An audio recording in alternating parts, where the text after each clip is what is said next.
ঘন্টার পর ঘন্টা দুধ জাল করে ক্ষীর বানানোর ঝামেলা ছাড়াই মাত্র 5 মিনিটে কিভাবে ক্ষীরসা তৈরি করে তোমরা ঝটপট পাটিসাপটা বানিয়ে নিতে পারবে, আজকে সেই রেসিপি তোমাদের সাথে শেয়ার করব। আর ক্ষীরসা হবে এতটাই টেস্টি যে পাটিসাপটাগুলো বানানোর সাথে সাথেই ফুরিয়ে যাবে। আর দেখতে যেমন সুন্দর হবে পাটিসাপটাগুলো, আর কোনো রকমভাবে একটাও প্যানে কিন্তু আটকাবে না তোমাদের বানানোর সময়।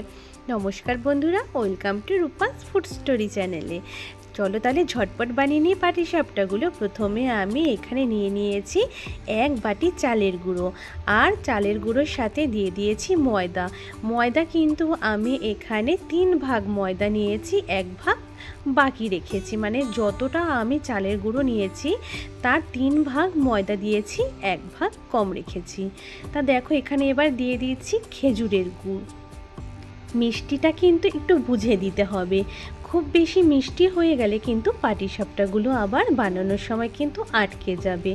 তাই এবার গুড়ের সাথে চালের গুঁড়ো আর ময়দা খুব ভালো করে হাত দিয়ে মিশিয়ে নিচ্ছি। প্রথমে একটু ভালো করে মিশিয়ে নেবে।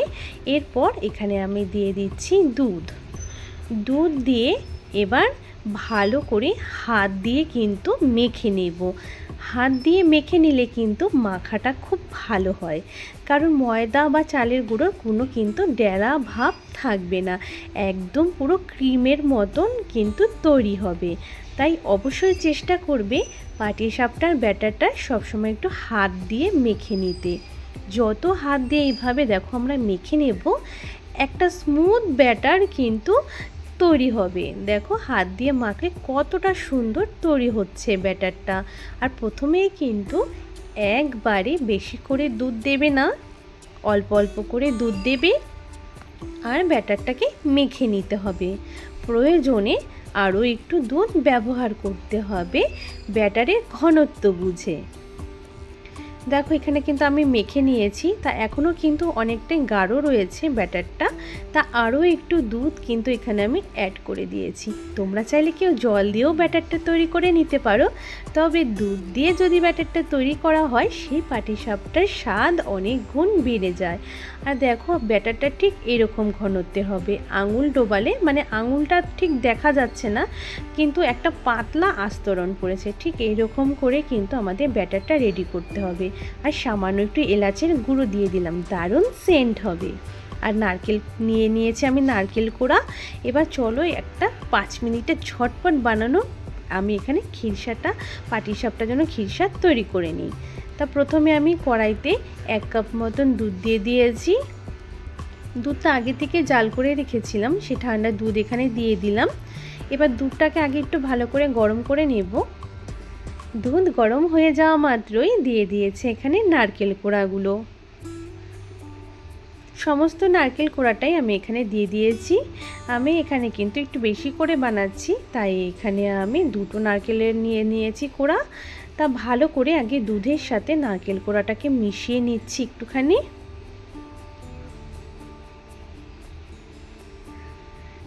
ভালো করে কিন্তু এভাবে আগে নেড়ে চেড়ে মিশিয়ে নিয়েছি। এবার এখানে পরিমাণ মতন চিনি দিয়ে দিচ্ছি। তোমরা চাইলে দুটোই গুড় দিয়ে করে নিতে পারো, তবে দেখতে সুন্দর লাগার জন্য আমি এখানে চিনি দিয়ে ক্ষীরসাটা তৈরি করব। তা পরিমাণ মতন স্বাদ অনুযায়ী চিনি, সামান্য একটু লবণ আর একটু এলাচ গুঁড়ো দিয়ে দিয়েছি।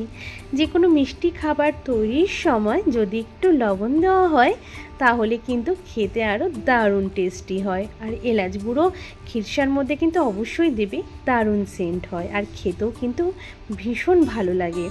সমস্ত কিছুর সাথে কিন্তু খুব ভালো করে একটু নাড়াচাড়া করে নিচ্ছি। প্রথমে চিনিটাকে মিশিয়ে নিচ্ছি আর হাই হিটেই কিন্তু এটাকে বানিয়ে নেবে। আর এখানে ক্ষীরসাটা মানে যাতে তাড়াতাড়ি একটা আঠালো ভাব চলে আসে তার জন্য এখানে আমি 1 চামচ মতন সুজি দিয়ে দিয়েছি। খুব বেশি কিন্তু সুজির ব্যবহার করবে না, তাহলে কিন্তু ক্ষীরসার স্বাদ নষ্ট হয়ে যাবে। সুজিটা দেওয়া মাত্রই দেখবে ক্ষীরসাটা তাড়াতাড়ি ঘন হয়ে যাবে। আর টেস্ট আরেকটু বাড়িয়ে দেওয়ার জন্য আমি এখানে 1 চামচ ভর্তি দিয়ে দিয়েছি এখানে গুঁড়ো দুধ। তোমরা চাইলে আরেকটু বেশি করেও দিতে পারো, যত বেশি দেবে তত বেশি ক্ষীরসার টেস্ট ভালো হবে। সমস্ত কিছুকে ভালো করে নেড়ে চেড়ে মিশিয়ে নিচ্ছি। দেখবি একদম ঝটপট একটা খিরসা রেডি হয়ে গেল, দারুণ টেস্টি খিরসা। এখানে দেখো আমার খিরসা রেডি হয়ে গেছে, নামিয়ে ঠান্ডা করে নেব। আর ব্যাটার তো আগে থেকে রেডি করে নিয়েছি। এবার যে কড়াইতে আমি পাটিসাপটাটা বানাবো, কড়াইটা আগে থেকে ভালো করে গরম করে নিয়ে আমি হালকা করে একটু তেল ব্রাশ করে নিয়েছি। আর দেখো এখানে 1 হাতা মতন ব্যাটারটা দিয়ে দিয়েছি। এবার আস্তে আস্তে করে ব্যাটারটাকে একটু চারিদিকে ঘুরিয়ে নিলেই একটা গোল রুটির মতন শেপ চলে আসবে। এইভাবে একটু ঘুরিয়ে নিয়েছি, ব্যাস একটা রুটির মতন তৈরি হয়ে গেল। এবার এখানে 2 থেকে 3 মিনিট অপেক্ষা করব। তাতে কি হবে, ওপরের অংশটা কিন্তু বেশ রুটিটা শুকিয়ে আসবে। দেখো ব্যাস শুকিয়ে গেছে। এবার আমি এখানে খিরসাটা বা নারকেলের পুরটা কিন্তু এখানে দিয়ে দিয়েছি। নারকেলের পুরটা এবার দিয়ে দিয়েছি। এবার আমি কিন্তু আস্তে আস্তে করে এটাকে ফোল্ড করে নেব বা ভাঁজ করে নেব। খিরসা যত বেশি দেবে পাটিসাপটার মধ্যে তত বেশি কিন্তু খেতে ভালো লাগে। দেখো এইভাবে কিন্তু আস্তে ধীরে কিন্তু উল্টে নিতে হবে, তাহলে কিন্তু কত সুন্দর দেখো পাটিসাপটা রেডি হয়ে যাচ্ছে। আর একটাও কিন্তু কড়াইতে লেগেও যাচ্ছে না। লাস্টের যে অংশটা থাকে সেটা কিন্তু অনেক সময় একটু বাড়তি থাকলে এভাবে একটু চেপে দেবে, তাহলেই খুব সুন্দর কিন্তু পাটিসাপটাটা আটকে যাবে। আর এখানে মাঝখান সাইডগুলো একটু এভাবে হালকা করে চাপ দিয়ে মাঝখানটা খোলা থাকলে সেই পাটিসাপটাটা দেখতে কিন্তু বেশি সুন্দর লাগে।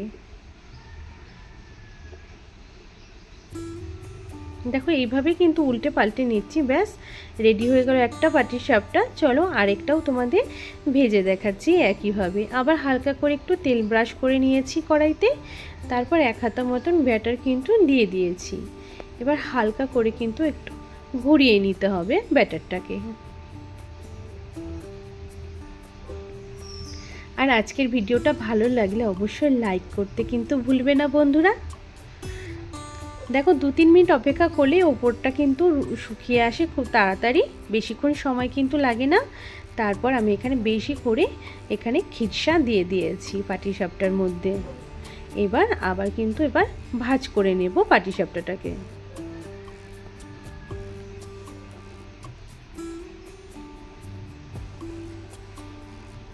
দেখো একইভাবে অসুবিধা হলে এভাবে একটু হাত দিয়ে ধরে নিতে পারো, তাহলে কিন্তু ঝটপট কিন্তু আমাদের পাটিসাপটাগুলো কিন্তু রেডি হয়ে যাবে। আর একটাও দেখো প্যানে কিন্তু আমার বা কড়াইতে কিন্তু একটু আটকে যাচ্ছে না, কিন্তু খুব সুন্দর কিন্তু পাটিসাপটাগুলো একদম কিন্তু উঠে পড়ছে। আর এরকম পাটিসাপটা বানাতেও কিন্তু ভীষণ মজা লাগে, খাওয়ার থেকে বেশি মজা লাগে এই পাটিসাপটাগুলো বানিয়ে নিতে। দেখো আরেকটাও পাটিসাপটা কিন্তু আমার রেডি হয়ে গেছে।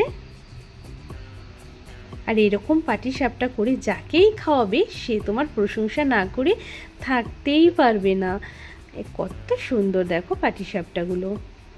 আর এগুলো বানাতেও কিন্তু ভীষণ মজা লাগে। একটা বানালে মানে যে বানাবে তার মনে হবে যে মানে সারাদিন রাত ধরে এগুলোই মনে বানিয়ে যাই। আর যখন পিঠেগুলো এরকম সুন্দর উঠবে আর বানানোর আগ্রহ কিন্তু আরও অনেক বেশি বেড়ে যাবে। আমি এখানে দেখো 3টে পাটিসাপটা বানানো তোমাদের সাথে শেয়ার করছি, যাতে তোমাদের কারো বুঝতে না অসুবিধা হয় যে পাটিসাপটাগুলো আমি কিভাবে বানিয়ে নিচ্ছি।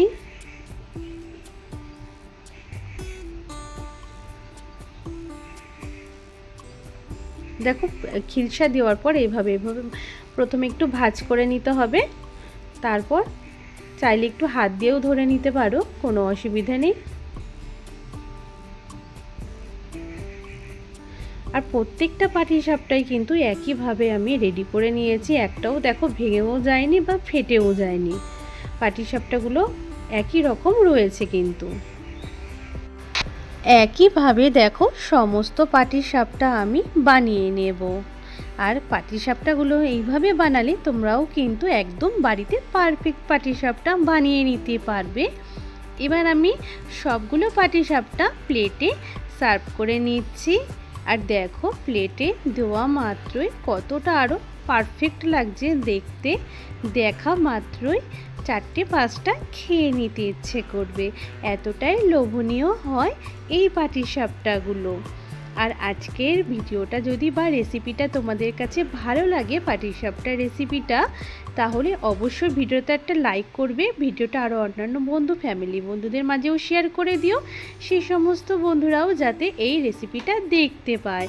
আর অবশ্যই কমেন্ট করতে কিন্তু ভুলবে না, কমেন্ট করলে কিন্তু খুব ভালো লাগে তোমাদের কমেন্ট পড়তে। আর অবশ্যই কমেন্টের রিপ্লাই আমি করে থাকি, একটু দেরি হলেও এই রিপ্লাই কিন্তু অবশ্যই দিয়ে থাকি। তাই অবশ্যই তোমরা কিন্তু কমেন্ট করতে ভুলবে না। আর নতুন বন্ধু হলে চ্যানেলটাকে সাবস্ক্রাইব করে পাশে থেকো এরকম নিত্য নতুন ভিডিও দেখার জন্য। তোমরাও আমাকে ভালোবেসো, আমিও তোমাদের সবসময় সাথে আছি, পাশে আছি। একটা পাটিসাপটা আমি কেটে দেখাচ্ছি, যে দেখো ভেতরটায় খিরসায় ভরা, কতটা মানে একটা লোভনীয় লাগছে পাটিসাপটাটা দেখতে। ভেতরে দেখো এরকম খিরসায় ভর্তি, আর মুখে দেওয়া মাত্রই একদম যেন কোথাও হারিয়ে যাবে, এতটাই টেস্টি। তাই অবশ্যই বাড়িতে বানিয়ে খেও, আর আমার সাথে থেকো, পাশে থেকো। বাই।